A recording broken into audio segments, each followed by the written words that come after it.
Imam, ada yang tidak hadir hari ini? Siapa yang tidak hadir? Email, kemana email? Ada yang sudah berkunjung ke rumah email? Ya. Jadi untuk selanjutnya jika ada teman yang sakit, maka kunjungilah teman-teman kalian ya. Lagi. Kita pelajari minggu lalu. Ya Nawal apa? Tentang paleolitikum, tentang zaman dan zaman Tentang zaman hasil kebudayaan zaman paleolitikum ya. Ada hasil kebudayaannya, kebudayaan Pacitan dan kebudayaan Ngado. Sebelum dimulai, coba kalian perhatikan gambar berikut ini. Siapa ayo? Bukankah datangnya dari mana? Ada yang pernah nonton filmnya? Filmnya apa? Masa nggak tahu yang fenomenal itu loh, kita coba tanya. Family Gaya. Nah, kemudian yang di sebelahnya ada siapa lagi? India. Apakah kalian pernah melihat orang India secara langsung? Ada di mana ayo? Nah, Aufa. Nah, berarti di sekolah kita kan ada kan yang keturunan? Iya. Nah, dari situ apa sih kaitan antara orang India? Sudah, ada yang tahu apa kaitannya? Ya, silakan Dira.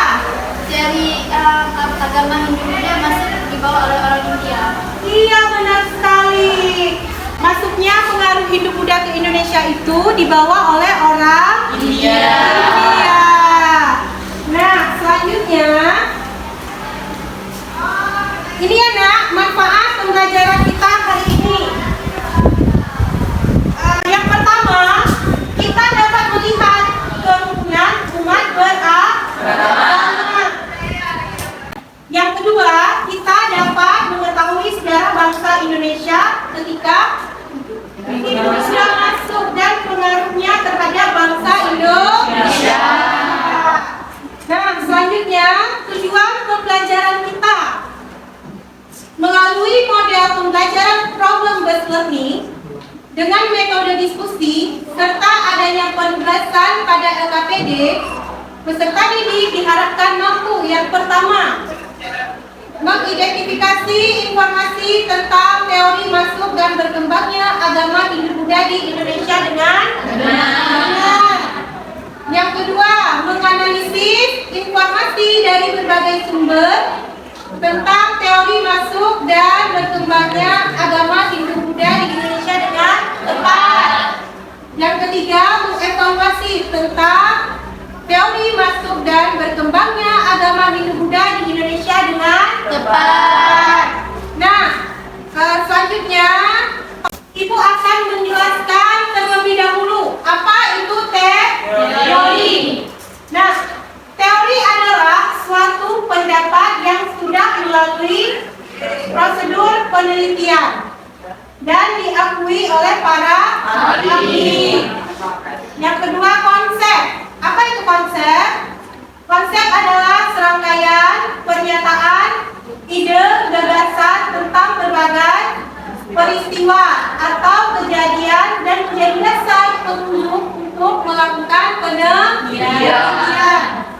Kalau pendapat adalah kalimat yang berisi ide atau pemikiran yang dikemukakan mengenai suatu peristiwa tanpa dipengaruhi oleh orang lain. Anda perhatikan video pembelajaran berikut ini. Assalamualaikum, apa kabar anak-anak? Semoga kita senantiasa sehat ya. Pada pertemuan kali ini, kita akan membahas teori masuk dan berkembangnya agama Hindu-Buddha di Indonesia. Setelah melewati masa prasejarah, Indonesia memasuki zaman yang baru, yaitu masa Hindu-Buddha. Anak-anak, coba kalian amati gambar peta berikut ini. Gambar peta tersebut menggambarkan jaringan perdagangan laut Asia Tenggara. Awal abad Masehi, jalur perdagangan tidak lagi melewati jalur darat atau jalur sutra, tapi beralih ke jalur laut. Sehingga secara tidak langsung perdagangan antara Cina dan India melewati Selat Malaka. Untuk itu, Indonesia Video yang sudah Ibu tampilkan. Nah, siapa nih yang bisa menjelaskan bagaimana proses masuknya agama Hindu Buddha ke Indonesia? Ayo, siapa? Kronologi Brahmanan dibawa oleh kaum Brahmanan yang merupakan agama. Yang merupakan pemuka agama Hindu Buddha. Jadi teori Brahmana maksudnya agama Hindu Buddha dibawa langsung oleh para Brahmana. Kemudian siapa lagi yang bisa? Ayo. Ada lagi teori arus balik. Teori arus balik itu warga Indonesia yang pergi ke India, kemudian balik lagi ke Indonesia dan mengajarkan ajaran Hindu Buddha yang dipelajari di India. Ya, bagus sekalinya. Jadi teori masuknya Hindu Buddha itu pertama kali disebarkan oleh ada 5 teori ya, Brahmana, kemudian ada Satya, kemudian ada Vaishya, kemudian ada teori arus balik dan selanjutnya teori sutra. Nah, setelah kalian melihat video tadi, apa sih relevan kaitan antara teori masuknya agama Hindu Buddha dengan kehidupan masyarakat Indonesia masa kini?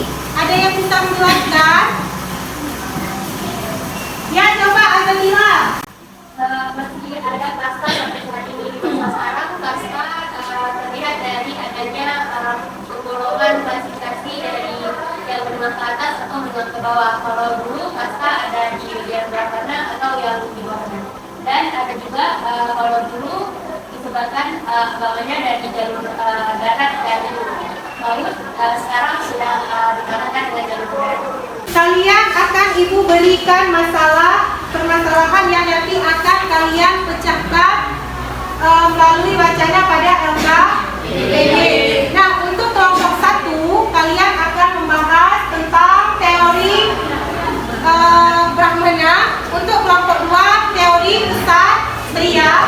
Kelompok 3 kalian akan membahas tentang teori Vaishya. Kelompok 4 akan membahas tentang teori arus balik. Nah, yang kelompok 5 akan membahas tentang teori Sudra. Nah, selanjutnya kalian silakan duduk berdasarkan kelompok yang telah Ibu bagi melalui grup WhatsApp. Ayo nak, silakan duduk berdasarkan anggota kelompok.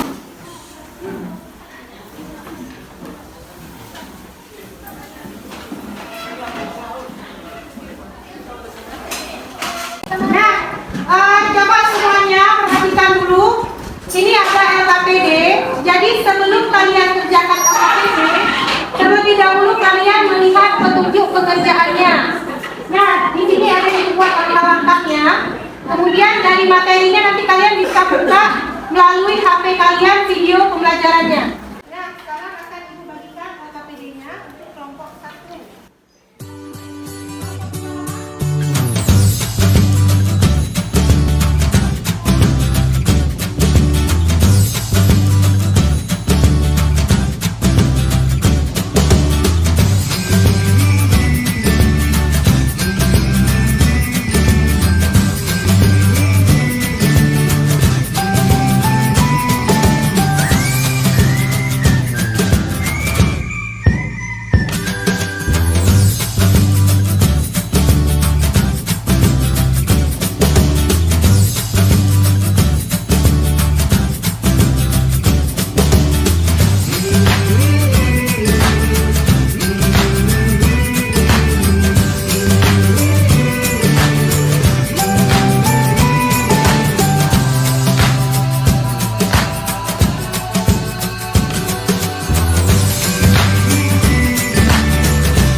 menyatakan bahwa pengaruh Hindu-Buddha di Indonesia dibawa oleh para Brahmana atau kalangan pemuka agama dari India. Menurut kerangka teori ini, para Brahmana ini diundang ke Nusantara oleh para kepala suku untuk menyebarkan ajarannya beserta keluruhan nilainya pada masyarakat di Indonesia yang masih memiliki kepercayaan asli, yaitu anisme dan dinanisme. Lalu ada hal yang membedakan Hindu di Bali dan Hindu di India. Secara kasat mata terdapat banyak sekali perbedaan antara Hindu di Bali dan Hindu di India. Seperti contohnya, Hindu di Bali melakukan sembahyang 3 kali sehari atau disebut dengan Trisandia. Sementara Hindu di India hanya 2 kali, yaitu saat pagi dan saat sore hari. Hindu di India biasanya juga seorang vegetarian, namun Hindu di Bali tidak. Peribadatan Hindu Bali merupakan patsamana dan dilakukan secara terbuka, sedangkan di India memakai lingdayoni dan sangat tertutup. Orang Hindu di Bali lebih memiliki sopan santun. Ketika ritual peribadatan dimulai, semua jamaah akan secara otomatis bersikap tenang, tidak banyak berbicara dan mengikuti jalannya ritual dengan khusyuk. Masyarakat Hindu di India tidak. Mereka dengan tenang bisa melangkahi sesaji, bahkan berteriak ketika pendeta sedang membacakan doa-doa di kuil, sehingga rasanya prosesi ibadah terasa kurang nikmat. Hari Raya Nyepi menjadi ritual paling besar dalam keagamaan Hindu di Bali. Mereka akan berdiam diri di rumah, meninggalkan segala aktivitas dunia saat tahun baru Saka. Bahkan aktivitas vital di bandara pun akan berhenti selama 1 hari. Rasanya umat Hindu di Bali akan merasa sangat terkejut jika melihat perayaan tahun baru Saka di India. Ribuan pecalang akan beramai-ramai berjalan di jalanan sambil membawa gentong di kepala. Apakah ada yang ingin bertanya? Ya, silakan kalau berdua. Assalamualaikum warahmatullahi wabarakatuh. Waalaikumsalam warahmatullahi wabarakatuh. Saya perwakilan dari kelompok 2 ingin bertanya. Sebutkan kelebihan dan kekurangan teori Brahmana. Terima kasih kepada kelompok 2 dan kami akan menjawab pertanyaan dari kelebihan dari teori Brahmana ini adalah ditulisnya kitab Veda yang hanya dimengerti oleh para Brahmana. Sedangkan kekurangannya adalah dalam tradisi Hindu-Buddha, kaum Brahmana sangat pantang untuk menyeberang lautan. Sudah jelas? Sudah jelas anak-anak? Nah, mari kita beri apresiasi kepada untuk selanjutnya. Siapa yang bisa menyimpulkan pembelajaran kita hari ini? Alivia, silakan Alivia. Jadi kesimpulannya adalah terdapat 5 teori masuknya Hindu-Buddha di Indonesia, yaitu teori Brahmana, teori Ksatria, teori Vaishya, teori Alistirik, dan teori Sudra. Lalu teori yang paling kuat adalah teori Vaishya, sedangkan yang kelima adalah teori Sudra. Dan masih terdapat relevansi ataupun keterkaitan terhadap kehidupan kita yang sekarang. Iya, bagus sekali kesimpulan yang diambil oleh kita. Selanjutnya ada nggak yang masih belum paham atau kurang mengerti? Yang ingin bertanya masih ada anak-anak? Bagaimana pembelajaran hari ini anak-anak? Dibagikan soal poster. Sekarang kalian silakan kembali ke mejanya masing-masing.